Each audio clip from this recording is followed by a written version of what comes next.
So we're here at the 5th annual Dr. Martin Luther King Day celebration that's hosted by United Campus Workers, Jobs with Justice of East Tennessee, and this year for the first time, Interfaith Worker Justice.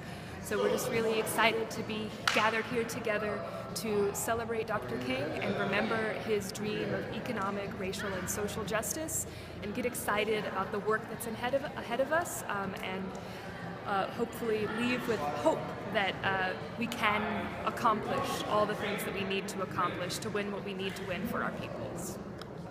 Y'all have organized your coworkers, right? You've talked to your neighbors, and we know that for most people, the thing that keeps us from taking action is the fear either that nothing will change and our actions will be worthless, or that things will change and we'll be punished for it. And one of the things that a catalyst does, that someone who is a human catalyst does, is gives a living example that it is possible to stand up, take action, and face fear, face reaction. In order to do that, we have to be deeply in touch with what we care most about. And I know that when I was running for school board, I was terrified about doing public speaking constantly.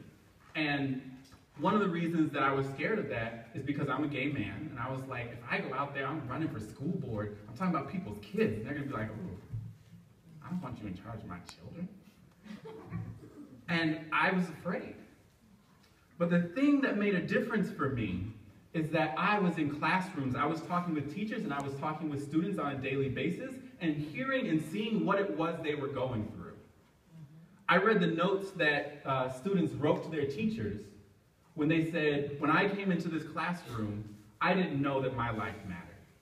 When I came into this classroom, I didn't believe that it was possible for me to achieve anything. When I came into this classroom, I didn't have an older brother.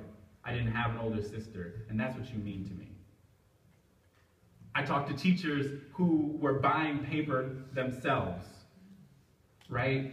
Who were putting hours in, who gave their phone numbers out, and were text messaging and on calls in the middle of the night when their students were struggling with personal life, right?